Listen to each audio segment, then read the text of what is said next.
在狂风肆虐的鳌泰县山脊上，一名男子已经独自被困8天，期间他没有看到一名救援人员，也没有看到一名徒步者经过。就在他濒临绝望之际，一名徒步者出现在了他的眼前。同一时刻，鳌泰半山腰上，另一名男子正坐在树林里，他一边发抖，一边嚼着虫子和树叶以维持生命。这两人最终的命运都是怎样的呢？大家好，欢迎观看本期的探险视频。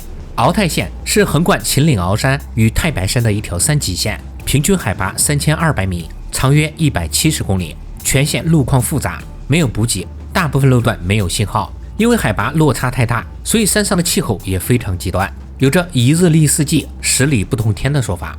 因此，鳌泰县又被称为中国最危险的徒步线路之一。2019年9月25日，来自河南郑州的53岁的吴先生与2名同伴偷偷从堂口出发，3人想进行一次鳌泰越野速穿。所谓的越野速穿，是指仅带极少数装备，在1到3天内走完鳌泰全程，而常规情况下，普通驴友需要5到7天才能完成。据说吴先生是名很强的马拉松选手，为了减少负重，他出发时只背了一个20升的背包，里面有少量食物、速干衣、雨衣等，帐篷只有一顶外帐，仅能用来防雨。从2012年到2017年，仅仅5年间，公开的鳌泰穿越死亡人数已有46人，如果拉长这个时间段，肯定更多。所以在2018年4月16日，官方就明令禁止穿越鳌泰县。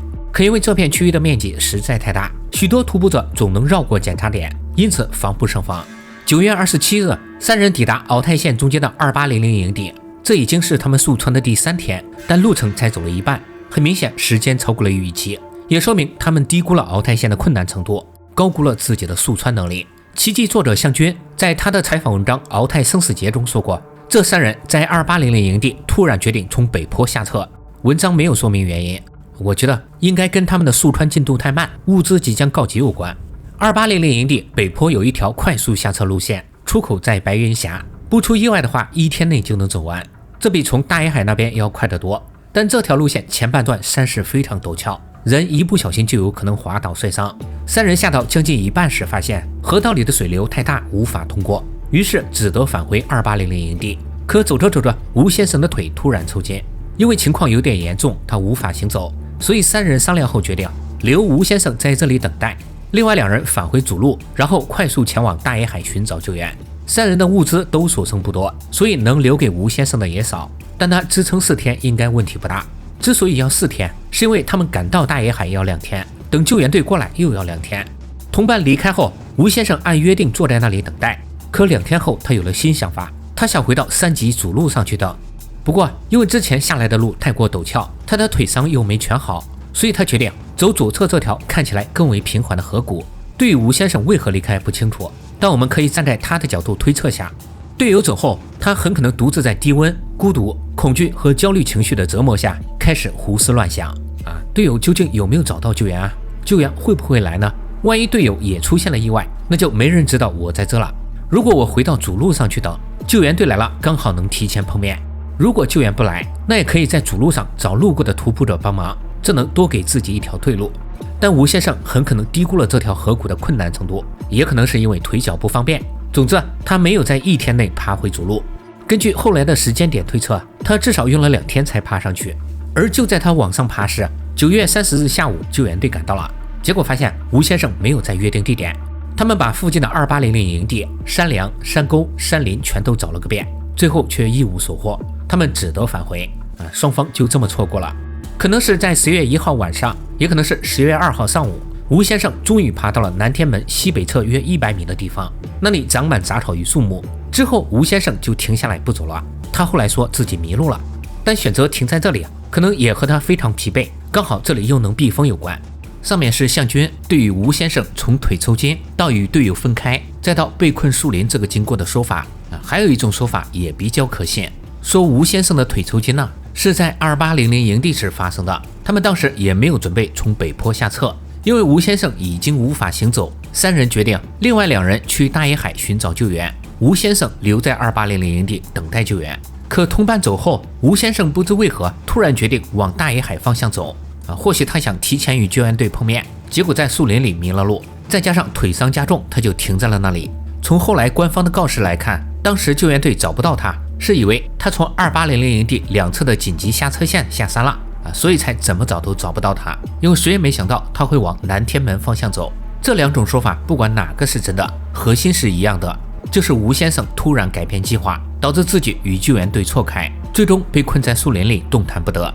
看过我其他视频的朋友肯定都明白，其实许多事故都是因为临时起意改变计划造成的。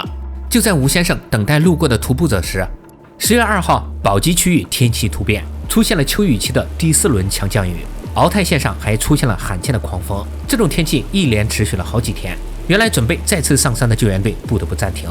其实2号当晚，距离吴先生10公里左右的水窝子营地，有近30名驴友正在扎营，许多人还带着卫星电话，物资也比较丰富。如果第二天他们路过这里，吴先生听到后只要喊一声，那他肯定就能获救。但可惜的是，10月3号早上，天空又飘起了雪花。那30名驴友发现天气不对，于是决定原路下撤。吴先生就这么失去了提前被救的机会。更糟糕的是，许多准备上山的驴友也纷纷暂停了穿越计划。尽管当时的天气很差，但3号凌晨4点半，有一个人却偷偷上山了。他叫小木，22岁，来自深圳，当时打算独自穿越鳌泰线。10月3号晚上9点53分，经过近17个小时的徒步后，小木连夜赶到了水窝子营地。他在这里还碰到了另一名徒步者，叫陈某放，来自浙江，后面我就简称他为小陈。两人约定明天结伴行走。10月4号中午12点40分，小木与小陈正式出发。这天的目标是8公里外的2800营地，可因为路上风大雨大，两人走得很慢，直到晚上9点半才到达那里。这时吴先生距离他们只有2公里，小木与小陈似乎将成为他遇到的首批徒步者。可这一夜，宝鸡全市包括鳌泰县几乎下了一夜的大雨。第二天早上雨稍微小了一些，但风依旧很大，小陈有点受不了了，说自己的脚有点肿，准备从北坡下撤，也是之前吴先生3人下撤的路线。小木则表示想继续走完鳌泰，于是小陈就自己从北坡下去了。中午12点，小木收拾完东西继续出发。2800到南天门这一段属于垭口区域，所以风比较大。为了躲开狂风，小木尽量都在树林里行进。到南天门附近时，他突然听到了一阵奇怪的声音，然后发现远处有一个人正坐在地上前后晃动。没错，这正是失联7天的吴先生。他的状态很不好，周围连个帐篷都没有，浑身在不停地发抖，虚弱的只能爬行，手脚被雨水泡得发白，有很多擦伤，应该是从下方爬上来时擦破的。小木问他怎么了，吴先生说：“我迷路了，已经在这里3天，你是第一个从这里经过的人。”小木听完立刻表示要帮他去大野海寻找救援，可他还没走多远就停了下来，因为小木突然想到，从这里到大野海一来一回将近4天，但吴先生的情况很可能撑不到。于是他决定从2800营地紧急下撤。这边的下撤线共有2条，一条是北坡白云峡方向，另一条是南坡河套坪方向。这2条线都要比去大野海快得多。于是小木又返回来，决定出发前先安置好吴先生。吴先生几乎无法移动，小木把自己的帐篷搭好让他用，接着又烧水做饭让他暖和身子，并把睡袋、衣服和吃的全部拿给他，还点上气罐让他取暖。忙完这一切，小木轻装出发。最初他是准备从北坡下去，可因为那边太过陡峭，于是就改成了地势较缓的南坡。为了赶时间，小木几乎是一路飞奔，路上还摔了几次，所幸没有大碍。可在一个山洞旁过河时，他被洪水困在中间的一堆乱石上，因为天色太黑，他没敢乱动，于是就在乱石堆上冻了一夜。第二天天亮，小木尝试继续下撤，可因为水太深太急，没能成功，他只得原路返回。这一路将近20公里，而且还是爬坡，非常辛苦。下撤失败的结果让两人的情绪都有点低落，但小木马上安慰说：“你放心，我明天再往大野海去找救援。”吃完饭，两人挤在一个帐篷里开始休息。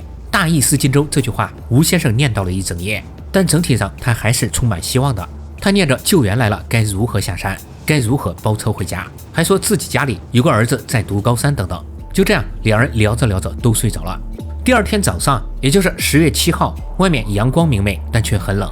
吴先生爬出帐篷，他的身体略有恢复，说话也不多说了。他盘腿坐在外面时还在感叹：“这里风景真美啊！”而小木则忙着收拾东西准备出发，因为去大野海需要2天，路上也要过夜，小木不得不带走自己的帐篷，所以接下来的3天，吴先生只能坐在冰天雪地里等待。这也是没有办法的事。走之前，小木把自己的保温杯灌满热水留给吴先生，同时还给了他一些食物。在路上，小木还是很有信心的，他觉得天晴了，吴先生的状态也好多了，坚持到救援应该没有问题。可小木很快就体会到了什么叫做一日历四季，10里不同天。下午2点40分，天空突然飘起雪花，接着又下起了冻雨。小木有点担心吴先生的情况，于是立刻加快脚步。途中他在东源营地过了一夜，终于在10月8号下午1点26分，小木成功赶到大野海驿站。当时陈开文正在这里驻守，小木一闯进去就喊：快！我在半路遇见个出事的人，还活着。老陈马上通知救援队，救援队组织完毕后，又连夜从山下乘索道前往大野海。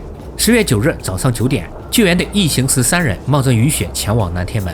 同一天，小木下山，随后他因为非法穿越被抓，并在派出所写下自己的穿越经过。后来他因为有救援行为，只受到了警告而没有重罚。当天晚上，救援队在途中扎营过夜，鳌泰县则迎来了入冬后最大的一场寒流。10号早上，外面的草木全被冻上，遍地都是冰冷。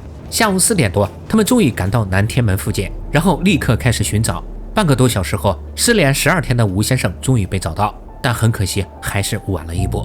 吴先生已经遇难，他把自己的外层衣服全部脱掉并扔在地上，浑身只剩一层黑色越野跑压缩衣，手脚被浸泡得发白，一人静静地趴在松林雪地里。